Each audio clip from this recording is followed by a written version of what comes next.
चलो स्टूडेंट, आज की क्लास में हम चैप्टर 3 पीरियोडिक क्लासिफिकेशन के पीरियोडिक प्रॉपर्टीज़ की बात करने हैं। और उन पीरियोडिक प्रॉपर्टीज़ में जो सबसे इम्पॉर्टेंट पीरियोडिक प्रॉपर्टी है वो है हमारा आयोनाइजेशन एनर्जी।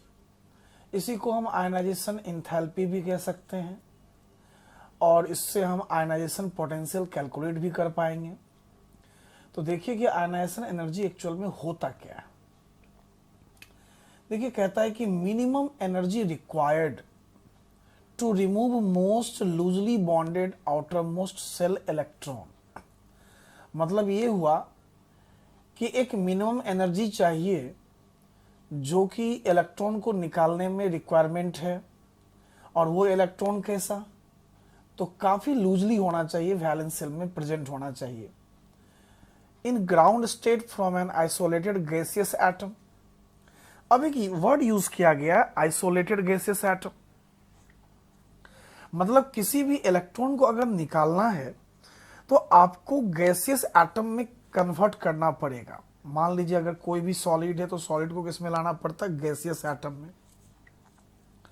और वो जो मिनिमम एनर्जी है उसी एनर्जी को हम क्या कहते हैं, आयोनाइजेशन एनर्जी कहते हैं। तो चलिए इसको हम एक्सप्लेन करते हैं कि क्या इसके कंडीशन है, क्या एक्सेप्शन है, क्या इसके इंपॉर्टेंट क्वेश्चन आए हुए हैं, जरा इनको देखते हैं। अब देखिए, नॉर्मली मेटल क्या होता है, सॉलिड फॉर्म में होता है। तो कभी भी इस सॉलिड मेटल से इलेक्ट्रॉन को रिमूव करना मुश्किल है, आसान नहीं है। मतलब सॉलिड फॉर्म ऑफ मेटल से आप इलेक्ट्रॉन आसानी से रिमूव नहीं कर पाओगे। इसका मतलब सबसे पहले हमें इस मेटल सॉलिड को मेटल गैस में कन्वर्ट करना पड़ेगा।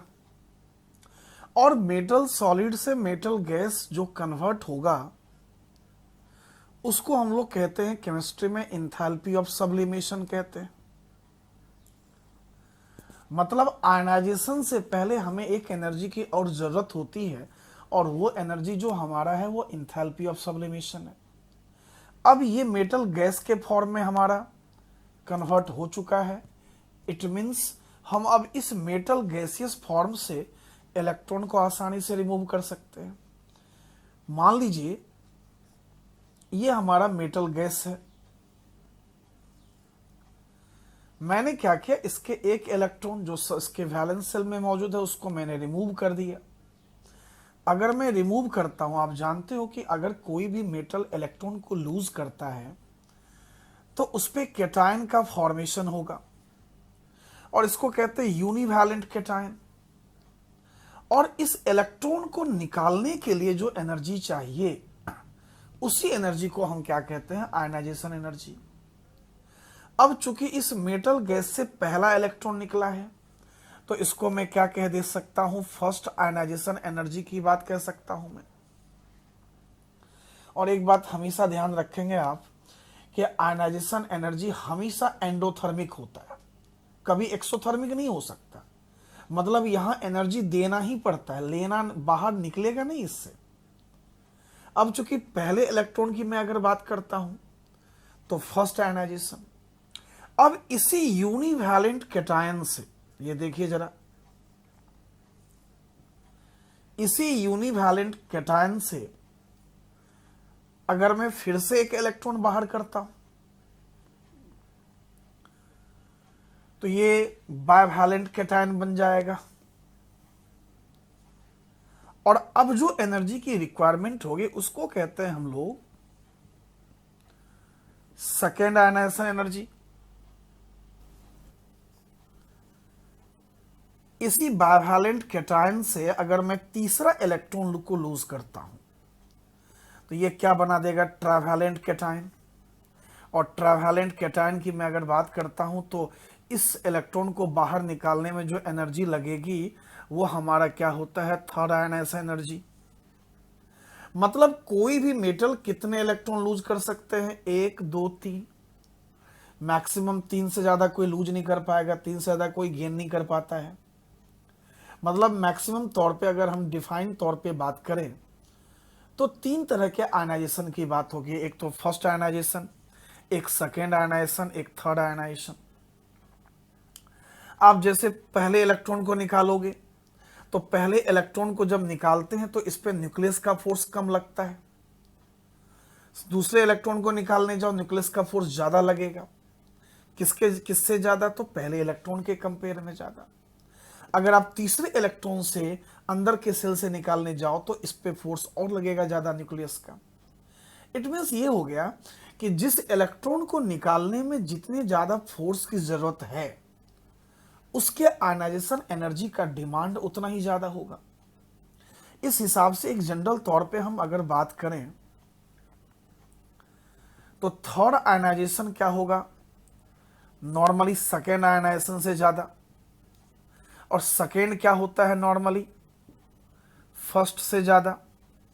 हाँ, ये मैं नहीं कह रहा, केमिस्ट्री ये नहीं कहता है कि हमेशा यही ट्रेंड फॉलो होता है। हो सकता है कहीं पे थ्योरेटिकली कुछ ऑर्डर चेंज हो जाए तो नॉर्मली, लेकिन अगर हम बात करें तो थर्ड आयनाइजेशन सेकेंड से ज्यादा, सेकेंड फर्स्ट से ज्यादा, क्योंकि थर्ड इलेक्ट्रॉन को निकालने में फोर्स की ज्यादा जरूरत होती है।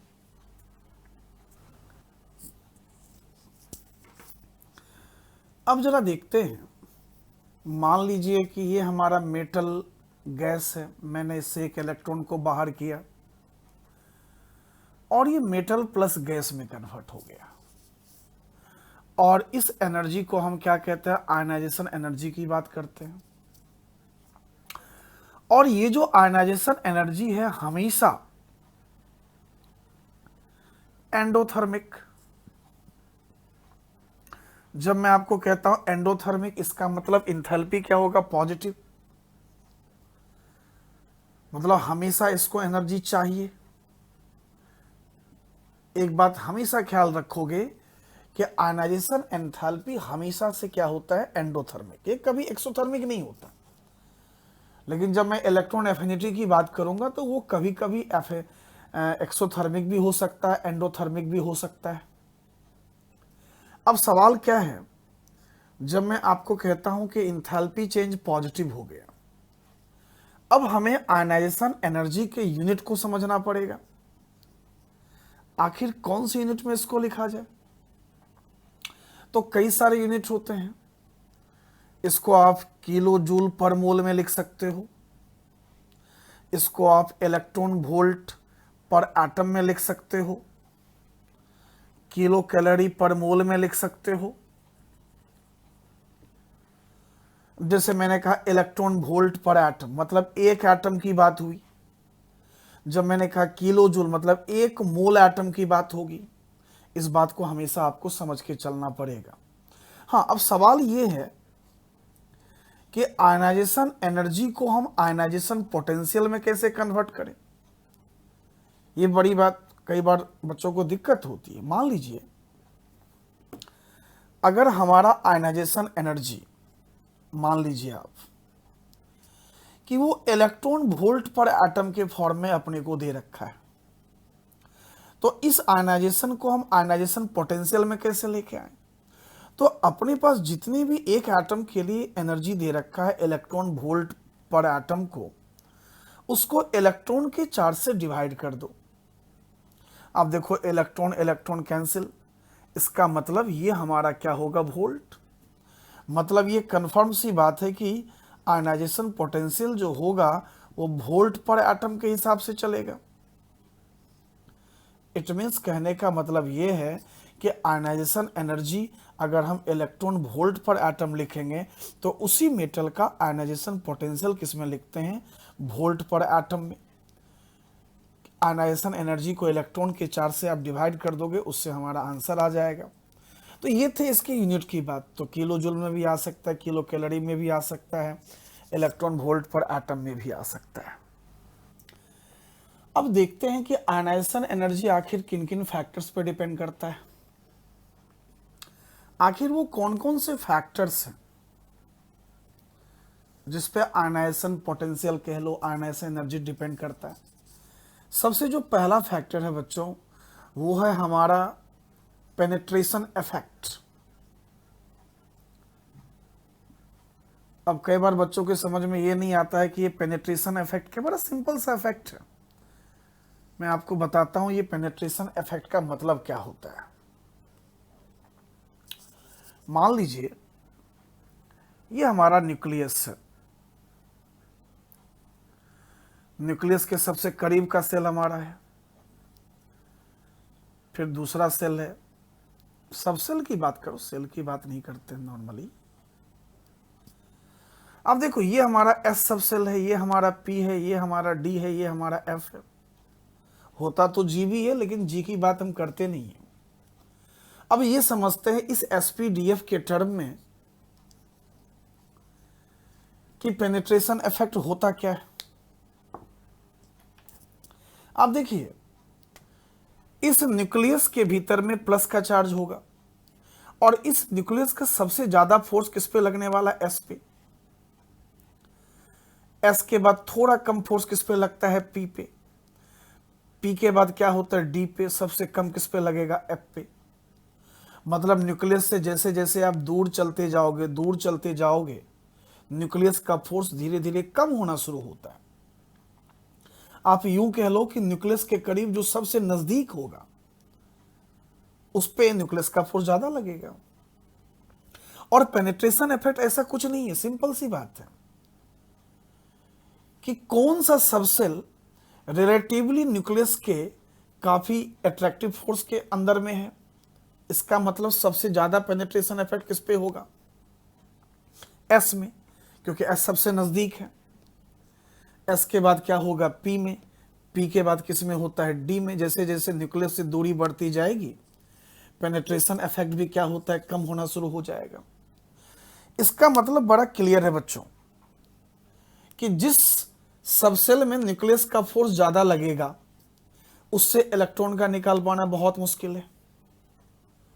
अब एस सबसेल से इलेक्ट्रॉन का निकाल पाना मुश्किल है, किसके कंपेयर में, पी के कंपेयर में।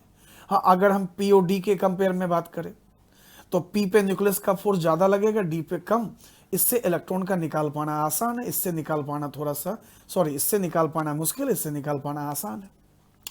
मान लीजिए फॉर एग्जाम्पल के तौर पे मैं देखता हूं बेरिलियम और बोरॉन की बात करता हूं।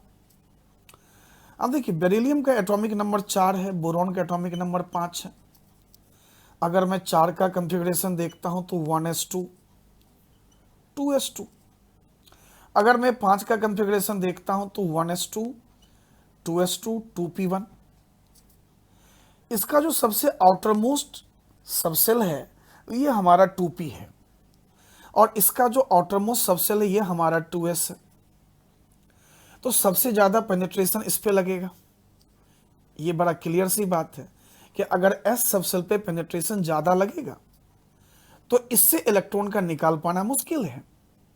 इट मीन्स अगर हम फर्स्ट आयनाइजेशन एनर्जी की बात आपको बताऊं तो फर्स्ट आयनाइजेशन किसका ज्यादा होने वाला है, बेरिलियम का। किसके कंपेयर में बताओ, बोरॉन के कंपेयर में, क्योंकि बेरिलियम पे पेनिट्रेशन इफेक्ट ज्यादा लग रहा है। हाँ, अगर मैं सेकेंड आयनाइजेशन की बात करता हूं कि सेकेंड आयनाइजेशन किसका ज्यादा होगा, तो जरा एक बार कॉन्फ़िगरेशन देखते हैं, बेरिलियम को देखते हैं। अब बेरिलियम के पास क्या बचेगा बताइए, 1s2 2s1। लेकिन अगर मैं बोरॉन की बात करता हूं तो बोरॉन में क्या बचेगा बताइए, 1s2 2s2। अब सवाल क्या है कि अब देखो बेरिलियम के पास भी 2s सबसेल है, बोरॉन के पास भी 2s सबसेल है। पेनिट्रेशन तो दोनों में सेम लग रहा है, लेकिन ये क्या है, फुलफिल्ड है, ये क्या है बताओ, हाफ फिल्ड। और आप जानते हो कि फुलफिल्ड की स्टेबिलिटी हाफ फिल्ड से क्या होती है, ज्यादा होती है। हालांकि हम हाफ फिल्ड फुलफिल्ड दोनों की बात कर सकते, दोनों स्टेबल है, बट हम 2s की स्टेबिलिटी क्या करते हैं, ज्यादा देखते हैं 2s1 के कंपेयर में। मतलब अब इससे इलेक्ट्रॉन को निकाल पाना मुश्किल है, इससे निकाल पाना आसान है। इसका मतलब मैं इस केस में क्या करूंगा कि बोरॉन का सेकेंड आयनाइजेशन एनर्जी क्या होगा बताइए, बेरिलियम से ज्यादा हो जाएगा। अब चलते हैं बच्चों सेकेंड फैक्टर में। सेकेंड फैक्टर भी काफी इंपॉर्टेंट है। Stability of orbital.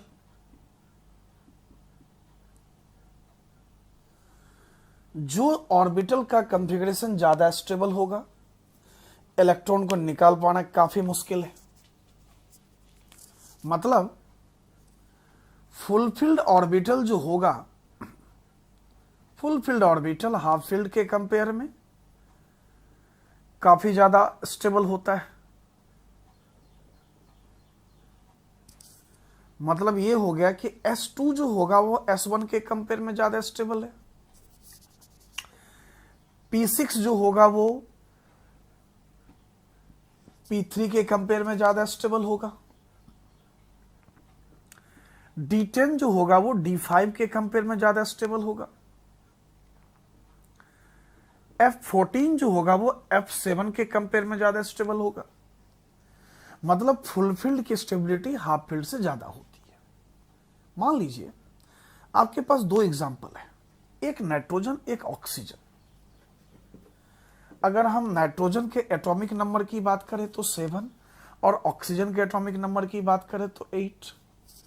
अब जरा देखो ऑक्सीजन का कॉन्फ़िगरेशन क्या होगा, 1s2 2s2 2p3। अब जरा हम इसके ऑक्सीजन की बात करते हैं कि 1s2 2s2 2p4। अब देखिए यहां भी बाहर का सेल क्या है, 2p सब सेल है, यहां भी बाहर का सब सेल 2p है। पेनिट्रेशन इफेक्ट दोनों में सेम लगेगा, पेनिट्रेशन पे तो जान ही पाएंगे। अब देखो यहां P3 है, यहां P4 है। मतलब ये कॉन्फ़िगरेशन काफी ज्यादा स्टेबल है P4 के कंपेयर में, इसलिए इससे इलेक्ट्रॉन, पहला इलेक्ट्रॉन निकाल पाना थोड़ा मुश्किल है। ऑक्सीजन क्या है, 2p4 है, ये ना तो हाफ फील्ड है ना फुल फील्ड है। इट मीन्स मैं अगर फर्स्ट आयनाइजेशन की बात आपसे करता हूं तो नाइट्रोजन का फर्स्ट आयनाइजेशन ऑक्सीजन के कंपेयर में ज्यादा होगा, बिल्कुल नो डाउट। लेकिन अगर मैं सेकेंड आयनाइजेशन का कंपेयर करता हूं तो चलिए ऐसा करते हैं, इन दोनों से मैं एक एक इलेक्ट्रॉन को लूज करवा देता हूं। चलो ये 2p3 था, एक लूज कर दिया तो 2p2 बचा। अब अगर ये एक लूज कर देता है तो जरा देखिए क्या बचता है, 1s2 2s2 2p3। एक बार p सबसेल हमारा फिर से वही है, p सबसेल हमारा यही है। लेकिन अगर अब हम देखते हैं कॉन्फ़िगरेशन, तो ये कॉन्फ़िगरेशन टोटली चेंज कर गया।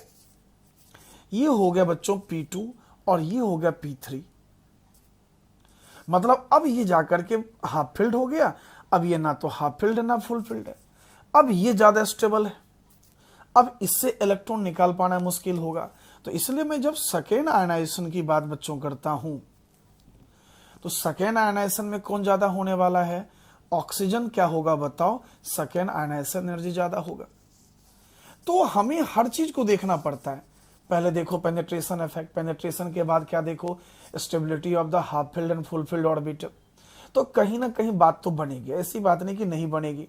और हमेशा एक्सेप्शन करने की जरूरत नहीं होती है, जो लॉजिकल पॉइंट है उसको सीखना पड़ेगा अपने को। तो ये था हमारा दूसरा फैक्टर। अब जरा हम तीसरे फैक्टर की तरफ चलते हैं। अब चलते हैं तीसरा फैक्टर जिसपे कि आयनाइजेशन एनर्जी डिपेंड करता है, उसको कहा जाता है effective nuclear charge.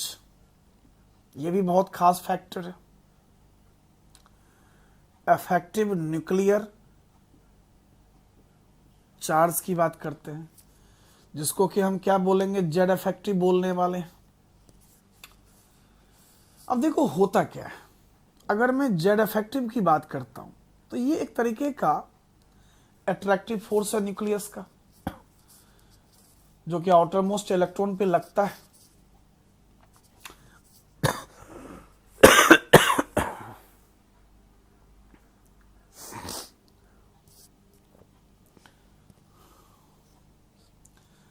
Ionization energy directly proportional to क्या होगा, जेड इफेक्टिव। अब देखो लेफ्ट से राइट अगर हम पीरियड में चलते हैं तो जेड इफेक्टिव क्या होता है, इंक्रीज करता है। अगर टॉप टू बॉटम ग्रुप के भीतर में चलते हैं तो ये क्या करता है, डिक्रीज करता है। मतलब ये इंक्रीज करता है, ये डिक्रीज करता है। तो इसका मतलब ग्रुप में ऊपर से नीचे आने पे आयनाइजेशन भी डिक्रीज करेगा और बाएं से दाएं जाने के बाद आयनाइजेशन भी हमारा बढ़ेगा। अगर मैं जेड इफेक्टिव की बात करूं, ये प्रोपोर्शनल होता है पॉजिटिव चार्ज, किसी भी आयन पे positive charge divided by negative charge. मतलब जितना ज्यादा पॉजिटिव चार्ज बढ़ेगा जेड इफेक्टिव बढ़ेगा, फोर्स ऑफ अट्रैक्शन बढ़ेगा। और अगर जेड इफेक्टिव बढ़ गया तो आयनाइजेशन एनर्जी निश्चित सी बात बढ़ेगी। मान लीजिए ये Fe+3 है, ये Fe+2 है, ये Fe+ है। अब हमें ये पता करना है कि इस तीनों में आयनाइजेशन एनर्जी ज्यादा किसका होगा। अब देखिए मैंने क्या कहा, जेड इफेक्टिव उसका ज्यादा होगा जहां पॉजिटिव चार्ज ज्यादा होगा। Fe पे चार्ज +3 है, पॉजिटिव चार्ज ज्यादा है। तो मैं अगर एक ऑर्डर की बात करूं तो ये हमारा जेड इफेक्टिव का ऑर्डर होगा। तो आयनाइजेशन एनर्जी का भी ऑर्डर बच्चों सेम हो जाता है, क्योंकि मैंने डायरेक्टली बोला है आपको Fe+3, फिर क्या होगा Fe+2, फिर क्या होता है Fe+ की बात करते हैं। क्योंकि अगर जेड इफेक्टिव बढ़ेगा तो आयनाइजेशन भी बढ़ेगा। तो एक बात तो हमारी ये हो गई। तो आपको ये भी देखना है कि भाई जेड इफेक्टिव हमारा बढ़ रहा है कि घट रहा है। जेड इफेक्टिव बढ़ेगा आयनाइजेशन बढ़ेगा, जेड इफेक्टिव कम होगा आयनाइजेशन कम होगा। तो ये तीन फैक्टर ऐसे हैं जो कि किसी भी एलिमेंट के आयनाइजेशन एनर्जी को इंपैक्ट कर सकता है। तो अब हम ये देखेंगे कि इन आयनाइजेशन एनर्जी से एप्लीकेशन क्या हो सकते हैं, कैसे पीरियड के भीतर में वैरी करता है, कैसे ग्रुप के भीतर में वैरी करता है। चलो उसको देखते हैं। चलो अब देखते हैं ग्रुप एंड पीरियड में क्या क्या वेरिएशन हो सकता है आयनाइजेशन एनर्जी के केस में। मान लीजिए अगर मैं टॉप टू बॉटम जाता हूं तो ionisation energy down the group decrease होता है। हाँ, कुछ जगह ऐसे भी केस आएंगे जो एबनॉर्मल कंडीशन शो करता है। अगर मैं पीरियड की बात करता हूं लेफ्ट से राइट जाने में, तो आयनाइजेशन एनर्जी क्या होता है, बढ़ता है। ये नॉर्मल सा एक ट्रेंड होता है। मान लीजिए मैं अल्कली मेटल की बात करता हूं।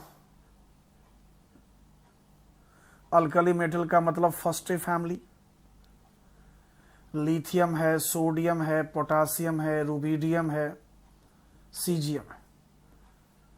तो नॉर्मली इसके नीचे अगर जाऊं तो आयनाइजेशन एनर्जी क्या होगा बताओ, कम होगा।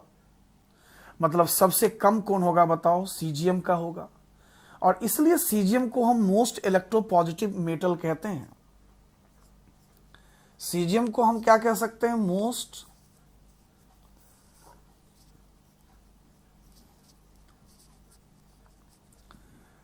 Electropositive metal. ये मोस्ट इलेक्ट्रोपॉजिटिव मेटल है क्योंकि सीजियम का आयनाइजेशन एनर्जी बहुत कम होता है, आसानी से इलेक्ट्रॉन दे देगा। ऊपर से नीचे आने पे आयनाइजेशन क्या होता है, घटता है। लेकिन कुछ ऐसे हैं फैमिली मेंबर जहां पे कुछ हमारा जो ऑर्डर आएगा वो थोड़ा सा एबनॉर्मल ऑर्डर आता है। मान लीजिए हम आते हैं 13th फैमिली पे, boron, aluminium, gallium, indium, thallium. हम अगर नॉर्मली देखते तो हम ये कहते हैं कि भाई ऊपर से नीचे आने पे आयनाइजेशन एनर्जी क्या होगा, कम होगा। नॉर्मली तो ट्रेंड यही कहता है।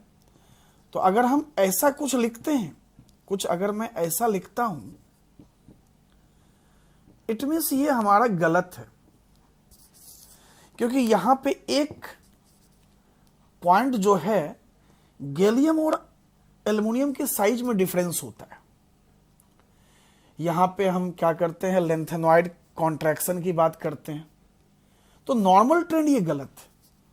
अगर हम इसके नॉर्मल ट्रेंड की बात करें तो नॉर्मल ट्रेंड क्या होगा, बोरॉन तक तो ठीक है कि भाई बोरॉन का एल्युमिनियम से ज्यादा होता है, लेकिन एल्युमिनियम का कम होता है किसके कंपेयर में बताओ, गैलियम के कंपेयर में। और गैलियम का ज्यादा होता है, इंडियम से भी ज्यादा होता है। और इंडियम का कम होता है किससे, थैलियम से। कहने का मतलब ये परफेक्ट ऑर्डर है। ये ऐसी क्यों वजह होती है? इस दोनों के साइज की वजह से। साइज यहां पे कौन सा होता है? लेंथेनॉइड कॉन्ट्रैक्शन, ट्रांजिशन कॉन्ट्रैक्शन की बात होती है। यहां पे जेड इफेक्टिव ज्यादा लगता है, स्क्रीनिंग इफेक्ट से जेड इफेक्टिव ज्यादा लगेगा तो साइज में धीरे धीरे कॉन्ट्रैक्शन हो जाती है। तो एक एक्सेप्शन हमारा यहां पे ये है। चलो अब एग्जांपल देखते हैं। सेकेंड पीरियड एलिमेंट की बात करते हैं कि सेकेंड पीरियड के जो फर्स्ट आयनाइजेशन की बात होगी वो कैसे हम देखें। मान लीजिए नॉर्मली हम क्या कहते हैं कि भाई लेफ्ट से राइट जाने के बाद, लेफ्ट से राइट जाने के बाद जो आयनाइजेशन एनर्जी है वो इंक्रीज होगा। लेकिन सर्टेन एक्सेप्शन होते हैं। मैंने बताया था कार्बन नाइट्रोजन में, सॉरी ऑक्सीजन नाइट्रोजन में डिफरेंस होता है, बेरिलियम बोरॉन में होता है। मान लीजिए ये हमारा एक एलिमेंट है, लिथियम है, बेरिलियम है, बोरॉन है, कार्बन है, नाइट्रोजन है, ऑक्सीजन है, फ्लोरीन है और नियॉन है। तो अगर हम ये कहते हैं कि भाई लेफ्ट से राइट जाने के बाद ये बढ़ेगा कुछ इस तरीके से, मैं अगर ये रिप्रेजेंट करता हूं तो शायद गलत है। ये ऑर्डर हमारा गलत ऑर्डर होगा, क्योंकि एक एक्सेप्शन यहां भी होता है, एक एक्सेप्शन यहां भी होता है। यहां पे हाफ फिल्ड फुल फील्ड का केस होने वाला है। तो करेक्ट ऑर्डर क्या होगा हमारा? जो करेक्ट ऑर्डर होने वाला है, इन एलिमेंट के जो करेक्ट ऑर्डर की हम बात करेंगे, ये करेक्ट ऑर्डर क्या होगा? लिथियम। और लिथियम के बाद क्या है बताओ? बोरॉन। बोरॉन से ज्यादा किसका होता है? बेरिलियम का, क्योंकि ये 2s2 है और ये क्या होता है? 2p1 होता है। इस पे पेनिट्रेशन इफेक्ट ज्यादा लगेगा, पेनिट्रेशन इफेक्ट ज्यादा लगेगा तो आयनाइजेशन भी ज्यादा होगा। कार्बन एज यूजुअल छोड़ते हैं। अब कार्बन के बाद नाइट्रोजन नहीं, ऑक्सीजन। ऑक्सीजन के बाद नाइट्रोजन, मतलब ऑक्सीजन और नाइट्रोजन में ज्यादा किसका होगा? नाइट्रोजन का होगा, क्योंकि ये हमारा 2p3 है और ये हमारा क्या है बताओ? 2p4। ये हमारा हाफ फील्ड है और ये ना तो हाफ फील्ड है ना फुल फील्ड है। अब जो बचता है वो हैलोजन में फैमिली है, फ्लोरीन है और सबसे लास्ट में क्या जाएगा बताओ? नियॉन। कहने का मतलब ये हमारा करेक्ट ऑर्डर होता है सेकेंड पीरियड एलिमेंट के। तो इस बात का ध्यान रखना है। हाँ, लेकिन अगर फिर से अगर मैं ये हमारा ऑर्डर कौन सा था? This is the first ionisation energy order. अगर मैं इन्हीं एलिमेंट को सेकेंड ऑर्डर की बात करता हूं, सेकेंड आयनाइजेशन एनर्जी की बात मैं करता हूं, तो फिर ये पलट जाएगा। सेकेंड की अगर मैं बात करता हूं तो लिथियम, बेरिलियम, बोरॉन जो नॉर्मल ट्रेंड था, carbon, nitrogen, oxygen, fluorine, neon, ये जाकर के हमारा परफेक्ट ऑर्डर होता है। अब एक एग्जांपल देखते हैं कि गैलियम और एल्यूमिनियम के भीतर आयनाइजेशन ज्यादा किसका होगा। यहां पे ट्रांजिशन कॉन्ट्रैक्शन होता है। यहां पे क्या होगा? गैलियम का एल्यूमिनियम के कंपेयर में आयनाइजेशन एनर्जी क्या होगा? ज्यादा होगा, क्योंकि गैलियम का साइज, अगर हम साइज के ऑर्डर की बात करते हैं तो साइज में किसका? एल्यूमिनियम का जो है साइज यहाँ पे बड़ा होता है, गैलियम का साइज छोटा होता है due to the transition contraction. Size की अगर मैं बात करता हूं तो ट्रांजिशन कॉन्ट्रैक्शन की वजह से, ट्रांजिशन कॉन्ट्रैक्शन की वजह से ये साइज की बात होती है। कहने का मतलब जहां जहां ट्रांजिशन कॉन्ट्रैक्शन होगा वहां वहां आयनाइजेशन के भीतर में कुछ ना कुछ सर्टेन एक्सेप्शन तो पॉइंट आएगा। तो एक तो कहानी हमारी ये हो गई। अब एक कहानी हमारे पास और भी है। ये है हमारा हॉफमेनियम, ये है हमारा जिरकोनियम। हॉफमेनियम का जो आयनाइजेशन एनर्जी जिरकोनियम से ज्यादा होती है, वजह सेम होती है, लेंथेनॉइड कॉन्ट्रैक्शन, ट्रांजिशन कॉन्ट्रैक्शन की बात करते हैं। अब दूसरे तौर पे अगर आप देखो, इट मीन्स यहां पे क्या होगा कि 5d की जो एनर्जी होगी आयनाइजेशन 4d से ज्यादा होगी, क्योंकि 5d में कॉन्ट्रैक्शन साइज, कॉन्ट्रैक्शन काफ़ी ज़्यादा हो जाएगा, साइज छोटा होगा तो उससे इलेक्ट्रॉन का निकाल पाना क्या होगा, बड़ा मुश्किल हो जाता है। तो यहाँ भी हमारा क्या है, due to the contraction of size, due to the contraction of size, contraction of size, ये कुछ सर्टेन एक्सेप्शन है ग्रुप्स के भीतर में जिसको आपको हमेशा याद रखना है। अब जरा मैं कुछ एग्जांपल्स की बात करता हूं। मान लीजिए Cu है, Cu प्लस है, K है, K प्लस है। अब हमें इन एलिमेंट को आयनाइजेशन के करेक्ट ऑर्डर में हमें अरेंज करना है कि हमारा क्या करेक्ट ऑर्डर होगा। तो बता रखा है कि जिस पे जेड इफेक्टिव का डिमांड ज़्यादा लगेगा उसका आयनाइजेशन ज़्यादा होगा, जिस पे जेड इफेक्टिव कम लगेगा उसका आयनाइजेशन क्या होगा बताओ, कम हो जाएगा। तो कहने का मतलब जेड इफेक्टिव कह सकते हो, न्यूक्लियस का फोर्स कह सकते हो। तो इसमें अगर हम देखें तो सबसे ज्यादा जो जेड इफेक्टिव लगेगा K प्लस पे लगेगा, तो इसका जो आयनाइजेशन एनर्जी होगा वो सबसे ज्यादा होगा। K प्लस के बाद अगर हम देखते हैं तो हमारा क्या होगा, Cu प्लस, और Cu प्लस के बाद अगर हम देखते हैं तो ये हमारा क्या हो जाएगा, Cu। एंड यहां पे अगर हम देखें तो सबसे कम किसका होगा बताओ, पोटासियम का। This is the correct order of ionisation energy. तो ये था हमारा एक थ्योरेटिकल ऑब्जर्वेशन था कि भाई आयनाइजेशन में कैसे इंक्रीज होता है, कैसे डिक्रीज होता है, क्या एक्सेप्शन है। अब जरा इस पे हम कुछ क्वेश्चन करके देखते हैं जो इंपॉर्टेंट क्वेश्चन है। चलो बच्चों अब देखते हैं क्वेश्चन नंबर 1 क्या कहता है। The correct order of second ionisation energy shown in the correct order is. अब आपको कह रहा है कि ये सारे एलिमेंट है, एलिमेंट कौन से हैं, फ्लोरीन है, ऑक्सीजन है, नाइट्रोजन है, कार्बन है। मतलब इसके सेकेंड आयनाइजेशन एनर्जी का करेक्ट ऑर्डर क्या होगा। देखो सेकेंड आयनाइजेशन मतलब क्या, कि सेकेंड इलेक्ट्रॉन को उसी वैलेंस सेल से रिमूव करने में एनर्जी की बात जो होगी। तो देखते हैं, चले देखते हैं इसका एक्सप्लेनेशन कैसे होगा। देखिए आपके पास जो एलिमेंट है ये है फ्लोरीन है, ये है ऑक्सीजन है, ये है नाइट्रोजन है, ये कार्बन है ना। तो अब अगर देखा जाए इन सारे एलिमेंट के कॉन्फ़िगरेशन, एक इलेक्ट्रॉन लूज करने के बाद, पहले ये देखते एक इलेक्ट्रॉन लूज करने से पहले क्या था, 1s2, 2s2, 2p5। अगर ये एक इलेक्ट्रॉन लूज कर देता है तो इसका कॉन्फ़िगरेशन क्या बचेगा, 2p4। अगर हम ऑक्सीजन की बात करते हैं तो 1s2, 2s2, 2p4। अगर इसने भी एक इलेक्ट्रॉन लूज कर दिया तो ये क्या बचता है, 2p3। अगर हम नाइट्रोजन की बात करते हैं तो 1s2, 2s2, 2p3। अगर इसने भी एक इलेक्ट्रॉन लूज कर दिया तो 2p2 हो गया। कार्बन की अगर बात करते हैं तो 1s2, 2s2, 2p2। अगर इसने लूज कर दिया इलेक्ट्रॉन तो ये क्या हो गया बताओ, 2p1 हो गया। अब देखिए अगर इन सारे p सबसेल के कॉन्फ़िगरेशन की बात करूं तो ऑक्सीजन का कॉन्फ़िगरेशन जो है एक इलेक्ट्रॉन लूज करने के बाद ये हाफ फिल्ड हो गया। मतलब ये सबसे ज्यादा जो स्टेबल होगा हमारा ऑक्सीजन होगा। आप जानते हो कि हाफ फील्ड से इलेक्ट्रॉन का निकाल पाना बहुत मुश्किल है। हाँ, हाफ फील्ड और फुल फील्ड की अगर बात किया जाता है तो फुल फील्ड से इलेक्ट्रॉन का निकाल पाना मुश्किल है। तो नो डाउट सबसे ज्यादा किसका होने वाला, ऑक्सीजन का। सबसे ज्यादा क्या होगा, ऑक्सीजन का, क्योंकि 2p3 है। उसके बाद अगर हम देखते हैं तो हमारा जो होने वाला है वो किसका होने वाला है, फ्लोरीन का होने वाला है।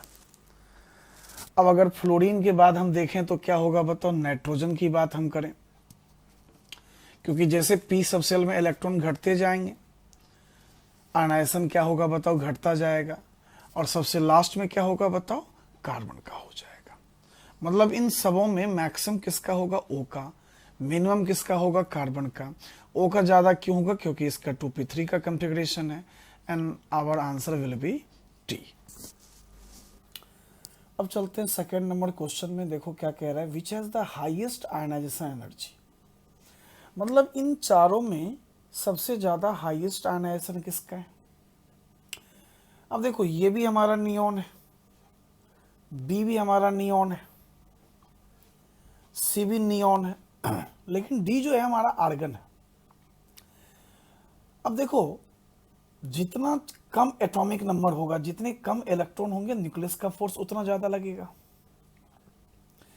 तो अब जो है सबसे पहले तो मैं इसको हटा देता हूं, भले ही वो D10 है, लेकिन आर्गन का एटॉमिक नंबर क्या है, ज्यादा है, तो नंबर ऑफ सेल बढ़ेंगे। सेल बढ़ेगा तो न्यूक्लियस का फोर्स कम हो जाएगा, और न्यूक्लियस का फोर्स कम होगा तो बताओ जेड इफेक्टिव कम, जेड इफेक्टिव अगर कम हो गया तो आयनाइजेशन भी कम हो जाएगा। तो अब जो है देखेंगे कि रेस में हमारे पास ए बी सी है। अब तीनों में हमारे को नियॉन नियॉन दे रखा है। अब देखिए यहां भी 3s2 है, यहां भी 3s2 है, और उस बी ऑप्शन में भी 3s2 है। लेकिन अब क्या कह रहा है, 3s2 के बाद क्या कह रहा है, 3p1 की बात कर रहा है। पहले में 3p1 है, बी में अगर देखते हैं तो 3p3 है, और सी में अगर देखते हैं तो क्या दिखा है अपने को, 3p2। अगर इनमें देखें तो हमारा जो p3 कॉन्फ़िगरेशन है, ये p3 कॉन्फ़िगरेशन क्या हो गया, हाफ फील्ड कॉन्फ़िगरेशन हो गया। और ये p1 और p2 की अगर बात करते हैं तो ये ना तो हाफ फील्ड है ना फुल फील्ड है, इससे इलेक्ट्रॉन का निकाल पाना मुश्किल है। और जब इलेक्ट्रॉन का निकाल पाना मुश्किल है, इट मीन्स इस कॉन्फ़िगरेशन का आयनाइजेशन एनर्जी क्या होगा, सबसे ज़्यादा होगा। मतलब इस तीनों में अगर देखें तो बेस्ट आंसर हमारा क्या होने वाला है, so our answer will be B. चलो बच्चों अब देखते हैं क्वेश्चन नंबर 3 क्या कह रहा है, the set representing the correct order for the first ionisation potential. मतलब कुछ एग्जांपल दे रखे हैं, आपको कहता है कि बताओ कौन सा सेट करेक्ट है फर्स्ट आयनाइजेशन पोटेंशियल के रिस्पेक्ट में। तो अब देखिए पहला ऑप्शन क्या है, पोटासियम सोडियम लिथियम, मतलब ये सब के सब अल्कली मेटल हो गया, फर्स्ट ए ग्रुप हो गया। बोरॉन कार्बन नाइट्रोजन, अब ये 13 फैमिली है, ये 14th फैमिली है, ये 15th फैमिली है। अगर बी ऑप्शन की बात करते हैं तो वो दोनों बेरिलियम मैग्नीशियम कैल्शियम वो सब के सब एक ही फैमिली का है। अब देखो यहां पे अगर देखते हैं तो ये हमारा क्या होता है, 2p3 होता है। अगर हम कार्बन की बात करते हैं तो ये हो जाएगा 2p2 हो जाएगा, और बोरॉन की बात करते हैं तो ये क्या हो जाएगा, 2p1। तो नो डाउट यहां पे नाइट्रोजन का सबसे ज्यादा होना चाहिए, लेकिन यहां दे क्या रखा है बताओ, नाइट्रोजन का सबसे कम, तो ये आंसर तो बिल्कुल गलत हो गया। अब जरा इसकी बात करते हैं, अगर मैं लिथियम सोडियम और पोटासियम की बात करता हूं, आप जानते हो टॉप टू बॉटम जाने पे आयनाइजेशन क्या होता है, डिक्रीज करता है। इसका मतलब लिथियम का आयनाइजेशन ज्यादा होना चाहिए, बट यहाँ पे लिथियम का क्या दे रखा है, कम दे रखा है। इसका मतलब ये आंसर भी गलत हुआ। अब अगर हम बी ऑप्शन में देखते हैं तो बेरिलियम मैग्नीशियम कैल्शियम, ये देखिए ये अल्कलाइन अर्थ मेटल है, सेकेंड फैमिली का है। बेरिलियम कैल्शियम मैग्नीशियम कैल्शियम, और डाउन द ग्रुप जाने पे क्या होता है, डिक्रीज होता है। जब डिक्रीज की बात करते हैं इट मीन्स कैल्शियम का सबसे कम होगा, बेरिलियम का सबसे ज़्यादा होगा। तो नो डाउट हमारा आंसर क्या होगा, बी होगा। हाँ अगर मैं डी ऑप्शन की बात करूं तो ये भी हमारा डी ऑप्शन क्या है बताओ, 14 फैमिली का है। अगर 14 फैमिली की बात करता हूं तो कार्बन सिलिकॉन जर्मेनियम, तो कार्बन यहाँ सबसे ज़्यादा होना चाहिए, लेकिन कार्बन वहाँ सबसे कम है, इसका मतलब ये आंसर भी गलत है। तो अपना बेस्ट ऑप्शन क्या होगा बताओ, बी हो जाएगा। चलो अब देखते हैं क्वेश्चन नंबर 4 को। कहता है which of the following represent the correct order of increasing first ionisation enthalpy for calcium barium sulphur selenium and argon. मतलब अलग अलग ग्रुप के एलिमेंट हैं। अब देखो सेकेंड ए का मेंबर कौन हो गया, सेकेंड ए का मेंबर हो गया कैल्शियम बेरियम। अगर हम बात करते हैं तो हमारे पास कैल्शियम ऊपर में है, बेरियम नीचे होगा। और 16th फैमिली का मेंबर कौन है हमारे को, सल्फर सेलेनियम। और 18th ग्रुप का मेंबर कौन है बताओ, आर्गन। ये हमारे पास 5 एलिमेंट है जिसको अरेंज करना है कि किसका ज्यादा आयनाइजेशन करेक्ट होगा। अब देखो लेफ्ट से राइट जाने के बाद क्या होता है, आयनाइजेशन इंक्रीज करता है, टॉप टू बॉटम आने के बाद आयनाइजेशन डिक्रीज करता है। तो नो डाउट आर्गन का सब में ज़्यादा होगा। अब देखो हर एक ऑप्शन में आर्गन आपको दिख रहे हैं। अब सेकेंड ए से ज़्यादा हमारा किसका होगा, 16th का। तो 16th का सेकेंड ए से ज़्यादा होगा। आप अगर देखोगे तो देखो यहाँ पे 16th हमारा ज़्यादा है। और सल्फर सेलेनियम में ज़्यादा किसका होगा, सल्फर का, क्योंकि डाउन द ग्रुप डिक्रीज करता है। ये हो गया। अब अगर इस दोनों में अगर कंपेयर करता हूं तो कैल्शियम बेरियम में कैल्शियम का ज़्यादा होगा, कैल्शियम ज़्यादा बेरियम, तो हमको पहला ही ऑप्शन मिल गया। अब जरा हम ऑप्शन सी को देखें पहले एक बार। आर्गन तो ठीक है, लेकिन यहां पे दिक्कत किसके साथ होगी, सल्फर सेलेनियम के साथ। ये क्या कहता है, सेलेनियम को ज़्यादा कह रहा है, तो ये तो गलत हो गया। और एक दिक्कत और भी है कैल्शियम बेरियम के साथ, तो ये आंसर गलत है बिल्कुल। अब जरा उसको भी देखें तो वहां पे क्या कह रहा है, सेलेनियम को ज़्यादा कह रहा है सल्फर से, तो वो भी रॉन्ग है, वो भी गलत हो गया। अगर ऑप्शन डी में देखते हैं तो बेरियम को ज़्यादा कर दे, वो तो कभी पॉसिबल है ही नहीं। इट मीन्स हमारा बेस्ट आंसर क्या होगा बताइए, ये होगा।